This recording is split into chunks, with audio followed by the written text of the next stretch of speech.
అజ్ఞానం అంధకారం అలుముకున్న వేళ ప్రవక్త పాదస్పర్శతో పులికించిన నేల. అల్లా బోధన వింటే జీవితంలో వెలుగులు చెందుతాయి.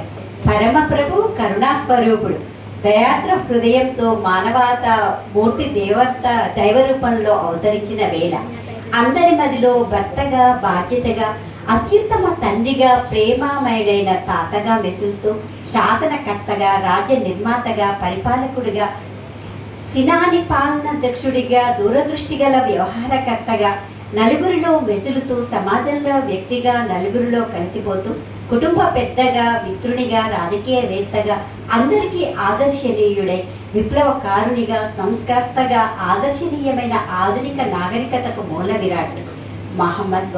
ఒకే దైవం, ఒక మానవ సంతానం, ఒకే జీవన విధానం, సిద్ధాంతానికి ఆదర్శం, ఇహపర లోకాలకు జీవన సాఫల్యం.